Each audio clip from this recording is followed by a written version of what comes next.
Yo, what's up guys, J-Dog here, bringing you guys another video, and today what I'm going to be doing is running through a huge list of all the things that came out in the update that was released yesterday. As of the day you were seeing this video, it came out March 3rd. So, jumping right into the video, we can't waste any time, it's such a huge list. I'm going to be running through a bunch of the most important in-game fixes, and then towards the end of the video, I'm going to be talking about all the different weapon changes. So, first things first, if you guys saw my video yesterday, I talked about how they added in the Grandmaster Prestige gear and the 15 new Prestiges that go after Prestige Master to get you to Grandmaster Prestige. Those two things have been implemented into the game. So now the second thing is that they optimize connectivity. Now connection should be a lot better. So the third thing is that they added 15 more daily supply drop challenges. So they added 15 more of those, which is really cool. You get a different one every day, so you won't keep seeing the same ones over and over again. Next thing is that they adjusted the kill feed speed from 4 seconds to 6 seconds. Before, it would show up for about 4 seconds and then kind of go away,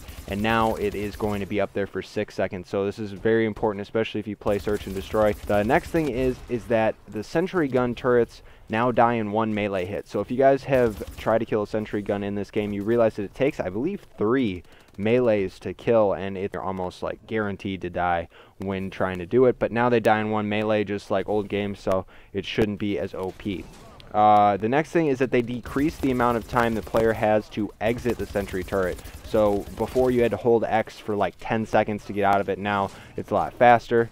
The next thing is the Vulcan laser score streak now fires for a longer period of time.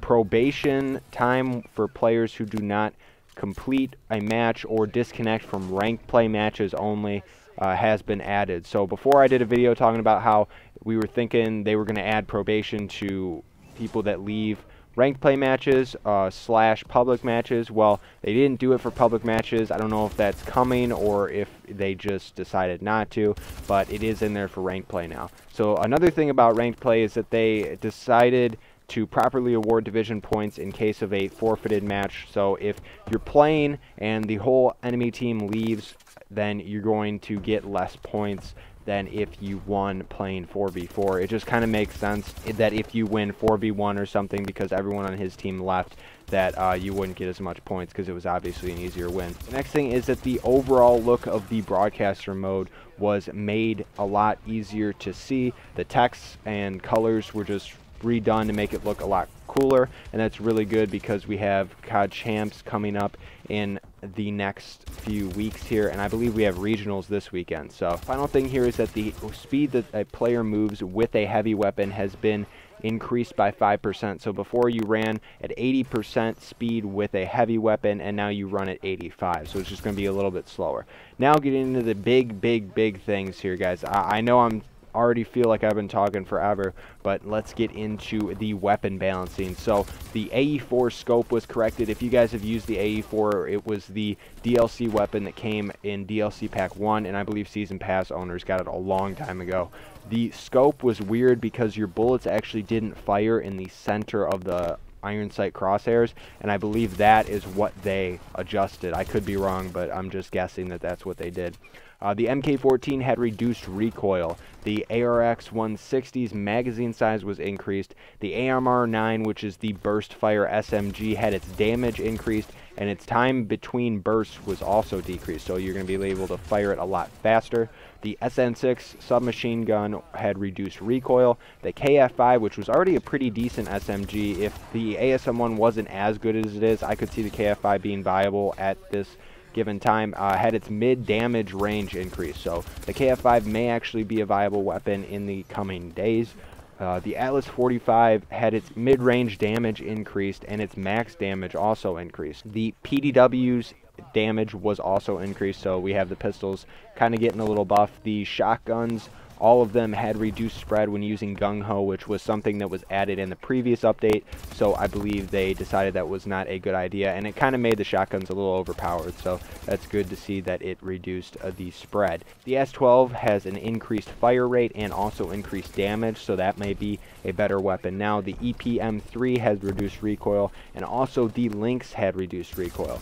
And finally, guys, probably what you've been hearing on Twitter and social media all day, is that the ASM-1 had slightly reduced initial fire rate. So the first 3 bullets of the ASM-1 fire a lot faster than the rest of the clip. So this speed was slightly reduced. It doesn't make that much of a difference. A lot of people have been saying that it still feels the same. I agree. I think it feels pretty similar, but it may allow those quick melting kills that you got with the ASM-1 to not happen as often, and the gunfights may be even across the board. So yeah, guys, also one quick thing I want to mention, if you've been noticing in the gameplay in the background, I've been using the new DLC weapon called the OHM or the 0HM, whatever you want to call it. I also use the weapon variant called the Werewolf, and these are the weapons, I believe, for DLC number 2, and because if you have the season pass, you get it a month early or 2 months early or whatever, but you get it now